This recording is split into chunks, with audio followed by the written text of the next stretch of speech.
नमस्कार आदाब। इस वक्त मैं मौजूद हूँ जनपद जौनपुर के खेतासराय थाना क्षेत्र के अहिरो परशुरामपुर में। यहाँ कल एक मामला घटा था, जो मामला खेतासराय थाने पर लगभग 7:30 बजे यहाँ पूर्व प्रधान है और परिवार वालों को जानकारी होती है कि एक बच्चे की जो 21 वर्ष है उसका वहाँ शव बरामद होता है, जिसका नाम था विशाल राजभर। ये उनके पिता हैं, जीवन यापन करने के लिए बाहर रहते हैं। विशाल राजभर टीडी कॉलेज में उसका 3rd ईयर BA था। जानने का प्रयास करते हैं। यहाँ दाह संस्कार अभी किए हैं। यहाँ काफ़ी लोग ग्रामीण हैं। पूरी जानकारी पूछते कि ये घटना कैसे घट गई, आखिर क्या मामला था। घर पे जाने के बाद पीड़ितों ने बयान नहीं दिया। ये उनके पिताजी हैं और उनकी माँ घर पर रो रो कर उनका बुरा हाल है। क्या नाम है आपका? प्रदीप कुमार जी। प्रदीप कुमार जी, आपकी बेटे की मौत की जानकारी कब हुई आपको? लमसम वही 7-7:30 बजे हमने घर पे रूटीन कर रहा है, फ़ोन करते हैं। तो जब फ़ोन किए तो घर वाले मतलब रोने लगे। भतीजी हमारी थी तो बोले कि मतलब चाचा मतलब विशाल भाई कि मतलब नहीं पता चल रहा है और सब लोग ढूंढने गए हुए हैं। तो हमने फिर बेटा बोले कहाँ पे गया, बोले पता नहीं। फिर विशाल के मोबाइल पे फ़ोन लगाए तो वहाँ पे जो ट्रैक पे मोबाइल पड़ा था उस आदमी ने मुझे बोला कि भाई आपका लड़का तो मतलब गुजर चुका है और आप जल्दी से आ जाओ। इतना सुनने के बाद इतना शौक लगा सर, मतलब पूरा शरीर में जान ही नहीं रह गया। फ़ोन में बंद करके बल्कि बेसुध बढ़ गया। बाकी लड़के हमारे जो वहाँ पे काम करते थे, बेकरीज में बिलोंग करता हूँ, तो सब लड़के मतलब पूछने लगे कि भाई क्या हुआ। तो जान ही नहीं था, मतलब क्या बोलूँ, उनसे क्या कहूँ। फिर बाद में थोड़ी देर बाद पानी पुनी दिए, फिर बताया। फिर हमारे भाई साहब मतलब फ़ोन करने लगे। तो भाई साहब मतलब बोले मतलब मेरे से छुपा रहे, भाई हमसे छोटा है भाई, मतलब अभी होपलेस हो जाएगा, घबरा जाएगा, थोड़ी देर बाद सुबह बताते थे। तो मुझे पहले जानकारी हो गई थी। फिर उसके बाद में तो वहाँ से निकलने मतलब अपने मालूम हमारे जो सेठ थे वहाँ उनसे बोले, फ़ोन किए। उसके बाद फिर वहाँ से जल्दी से करके निकले। और इससे ज़्यादा सर हमें जानकारी भी नहीं, हम क्या जानकारी दें, अब क्या बता, जब यहाँ पे थे ही नहीं तो क्या आपको बताएं हम। क्योंकि एक बेटा अपने पिता को सारी बात बताता है, जैसे एक बेटी अपनी माँ को सारी बात बताती है। कभी आपको ऐसा नहीं लगा कि विशाल को कोई तनाव है, कोई किसी का धमकी है या कोई बात को लेकर डिस्टर्ब है? कभी भी जब भी मैं हमेशा बात करता था तो हमेशा हंस के ही बात करता था। कोई जब उससे बात में कहूँ ना, तो अगर उसको समझाने की कोशिश करूँ, जैसे आजकल के लड़के जो मतलब पेपर देते हैं या एग्ज़ाम देते हैं, फेल हो जाते हैं तो कुछ उल्टा सीधा कर लेते, तो उसको समझाने की कोशिश करूँ तो उल्टा मेरे को समझाने लगता था कि पापा आप लोग मतलब इतना हमें पढ़ा रहे हो, इसलिए ये तो हमें सब नॉलेज पहले से ही है कि अगर हम ऐसा करेंगे, आप लोग भाई एजेड हो चले जा रहे हो, हमें पता कि आप लोग कितना दिन घर रहते हो, कितने दिन बाहर रहते हो, तो आप लोग सहारा बनने बजाय हम सहारा थोड़ी छीनेंगे आपका। तो इतनी जब बातें सब कुछ काफ़ी देर बात होती तो इतना मेरे को मन में खुश होता था, कभी आंसू आने लगते थे खुशी के कि भाई चलो लड़का हमारा मतलब बड़ा हो गया, अब हमारा सहारा बन रहा है धीरे धीरे। बड़ा बेटा था आपका ये? जी बड़ा बेटा। छोटा बेटा क्या काम करता है? छोटा बेटा भी सर 15 साल का छोटा भी पढ़ाई कर रहा है। BA 3rd ईयर में आपका बेटा पढ़ाई कर रहा था टीडी कॉलेज में। फिर वहाँ पे कहीं आपको ऐसा कुछ महसूस नहीं हुआ? नहीं जी, हमें अच्छा, आपके भाई की कभी बातचीत हो जब होती थी तो कुछ ऐसा कुछ लगता नहीं था कि भैया डिस्टर्ब है कुछ? नहीं। तो अचानक कैसे चले गए वहाँ? आपके घर से तो काफ़ी दूर है। हम लोग को नहीं पता है। आप लोगों को नहीं जानकारी? नहीं। प्रधान जी, जैसे जब फ़ोन होना है तो आपको क्या प्रतीत हुआ? बॉडी देखने के बाद कैसा आपको लगा कि वहाँ किस तरीके से मारा गया कि अपने आप आत्महत्या किए हैं विशाल? नहीं, आत्महत्या तो नहीं बता सकते हैं क्योंकि उनके सर में चोट है और फेस पे चोट है। फेस पे जो है किसी धारदार हथियार से जो वार किया गया है और सर के पीछे जो है कि किसी नुकीले चीज़ से मारा गया है। ऐसा प्रतीत हो रहा था कि जैसे गोली मारी गई है। अब ये जांच का विषय है, PM के बाद पता चलेगा, रिपोर्ट में आएगा। अगर भाई गोली मारी गई होगी, हत्यारा चाहे जो भी होगा, दोषी चाहे जो भी होगा, हम निवेदन आपके माध्यम से करना चाहेंगे कि जो कि इस परिवार के साथ न्याय दिलाने के। पुलिस वाले से बात हुई तो क्या बताया आपको? पुलिस वाले भी आए गए थे, थाना अध्यक्ष महोदय भी आए थे वहाँ पे, GRPF के पुलिस भी आए थे सब लोग। वहाँ पे देखे कि उन्होंने बताया कि देखिए ये हत्या का मामला है और रही बात, बॉडी को उन्होंने डिस्पैच करा के जौनपुर ले गए, वहाँ उसका PM हुआ है। अच्छा, हाँ, बॉडी 2 भाग में बढ़ गई थी? नहीं, बॉडी में कुछ नहीं हुआ था। फेस के ऊपर ही जो भी निशान था चोट का, फेस के ऊपर ही था। फेस के नीचे में एक खरोच तक नहीं था। ना तो पैर में मिट्टी लगा था, ना तो किसी हाथ में कोई खरोच था, किसी प्रकार का कोई खरोच नहीं था। जो भी जो चोट का निशान था वो गर्दन के ऊपर था। फेस पे जो कट का निशान था, पीछे जो सर के पीछे जो है कि किसी नुकीली चीज़ से मारा गया या गोली मारी गई, ये तो जांच का विषय है, वो बताएंगे जो है रिपोर्ट वाले। और बस यही है। जो ट्रेन से, जैसे किसी का ट्रेन से एक्सीडेंट होता है तो बॉडी चारों तरफ फैल जाती है या दो भाग में बढ़ जाता है, ऐसा कुछ? ट्रेन से एक्सीडेंट नहीं है। ट्रेन से एक्सीडेंट होता तो बॉडी जो है कि बिखर जाती इधर उधर, और बस उसके कपड़े वपड़े से पहचान होता है, चेहरे से तो नहीं पहचान होता। जिस तरह से बॉडी उस पर ट्रैक पे पड़ी हुई थी। फ़ोन उनसे, जैसे कहीं आप तो यहीं रहते होंगे, फ़ोन उनसे कुछ? फ़ोन से देखिए घर का मामला है, अभी उनके घर के परिवार जानेंगे, हम तो भाई पड़ोसी हैं। जैसे आपको कभी ऐसा महसूस नहीं हो विशाल कहीं बातचीत, कहीं किसी बात को लेकर? नहीं साहब, कभी नहीं, मतलब इतना भोला था, कभी इस तरह कोनो बतिये नहीं हुई।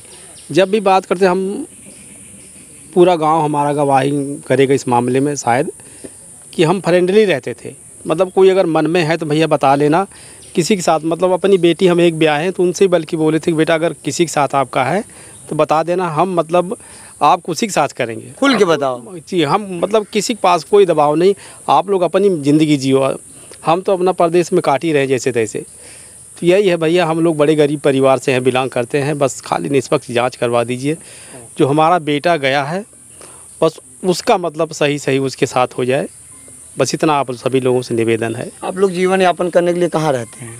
परदेशों में रहते हैं भैया, पंजाब जाते हैं, छोटी मोटी जॉब करते हैं, प्राइवेट जॉब करके अपना जीवन यापन कर रहे हैं। जी दादा, आप तो घर पे ही रहते हैं, तो उस दिन विशाल कहाँ था? सर घर पे थे, मैं मशीन पर सोया था, पाही पे मशीन है वहाँ सोया था। मैं खाना खाया चले आया यहाँ। उसके बाद कब वो गए मुझको नहीं पता चला।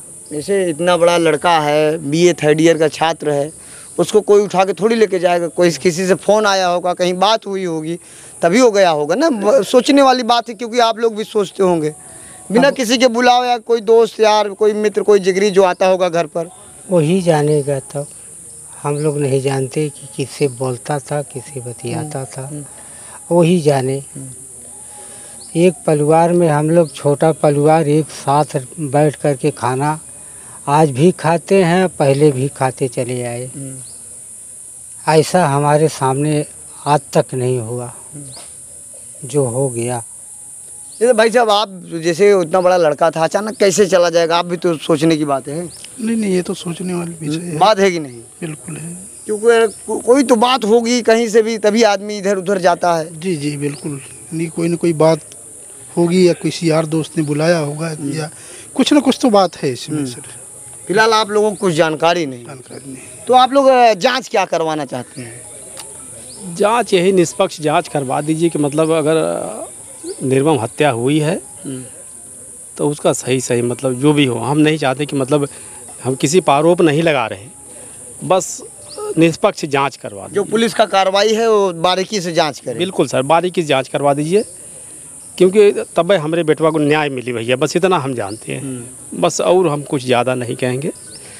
बस आप लोग तो मतलब दुनिया घूमते, दुनिया देखते हैं, तो बस इतना करा दीजिए। कभी जैसे हमारे दिल में एक बात है, रखना चाहता हूँ, आप अन्यथा मत लीजिएगा। कहीं किसी लड़की उड़की से बातचीत नहीं? कब हो नहीं भैया, मतलब इस तरह के अगर होता, अब इन तो चढ़ती उम्र थी, कब इस तरह की बातें नहीं थी, बल्कि हम पूछते थे कि भैया मतलब देखना, अगर आगे बढ़ना है तो इस मामले में नहीं जाना, लड़की वाला मैटर छोड़ के जो मर्जी चले जाना, अगर आगे बढ़ना है। नहीं तो हमारे साथ जैसे हम लोग परदेश में जाके कमा खा रहे हैं, अपने माँ बाप, अपने परिवार छोड़ के, तो आप भी जाओगे सही जी। तो हम जैसे हम कहें कि मतलब हम लोग अगर दिन रात एक करके आप लोग पढ़ाई लिखाई करवा रहे हैं तो इस मैटर में मत रहना। बस आप हमेशा समझाते थे?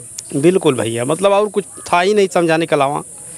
अभी आपका बड़ा बेटा था, आपका कंधे से कंधा मिला के चलने वाला था जी, चला गया। जो दिल पे आपके बीत रही होगी, मैं या यहाँ जितने व्यक्ति खड़े हैं, आपको बेटों को नहीं ला सकता, कोई भी नहीं ला सकता, लेकिन हमारे तरफ से एक मैं आश्वासन आपको दिलाता हूँ, जो जितना हो सकेगा आपका निष्पक्ष जांच में कराने का प्रयास करूँगा, आपके साथ खड़े रहेंगे। कि आप निष्पक्ष जांच करा दीजिए, हमें हमारे लड़के को इंसाफ दिला दीजिए, बस इतनी आपसे रिक्वेस्ट है। और हम ज़्यादा आपसे कुछ नहीं कहें, क्या कहें, हमसे मतलब हमारी हिम्मत नहीं पड़ेगी। अभी आप लोग दाह संस्कार कर दिए जी। इस वक्त शासन प्रशासन का सहयोग हो रहा है जी। कल से जब से घटना हुई है तब से जो है शासन प्रशासन साथ में है। बॉडी को डिस्पैच करा के मुकदमा दर्ज करके जो है उसको जो पीएम कराने का बहुत सहयोग मिला शासन प्रशासन की तरफ से, हर तरह से, जीआरपीएफ की पुलिस हो अरे चाहे जगह यूपी का पुलिस क्या नाम है यहाँ पर जो हो। ये गुजरताल है, नौली गुजरताल है। जी, गुजरताल नौली पे दाह संस्कार हुआ है। चाहे जीआरपीएफ की पुलिस हो चाहे उत्तर प्रदेश पुलिस हो, सभी जो शासन प्रशासन जो है मदद कर रहे हैं। जी हम बहुत जो है सराहना करते हैं पुलिस प्रशासन की, और उनसे निवेदन भी करते हैं कि जिस तरह से आप लगे हैं उसी तरह से बारीकी से जल्द जो है इसका जो है निस्तारण कराएं। इस मामले में क्या माहौल था?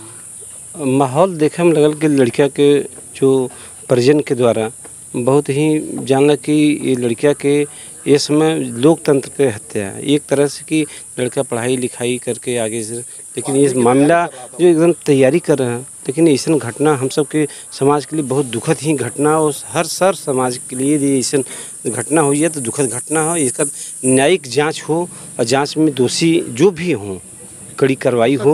जो शासन हमने शासन प्रशासन से माननीय मंत्री जी नेताजी से भी बात हुई, कल बात हुई, एसपी के फ़ोन किए, सीओ के फ़ोन किए, हम लोग लगातार संपर्क किए, जांच के न्याय हो के चाहिए, मिले के चाहिए। क्योंकि आपसे हमारा दोबारा मुलाकात है, एक बार जलालपुर में मुलाकात हुई थी रेटी में जी, रेटी मटर में। जैसे काफ़ी हम पूछताछ किए, परिवार वालों से भी पूछे, उनके पिताजी से पूछे, यहाँ के पूर्व प्रधान से भी हमने जानकारी लिया, काफ़ी उनको मैंने खरोचा, लेकिन उन्होंने कुछ बताया नहीं। बताया कि ये संदिग्ध है, जांच हो रही है, लेकिन लड़का ऐसा कुछ कहीं उसकी बातचीत नहीं होती थी।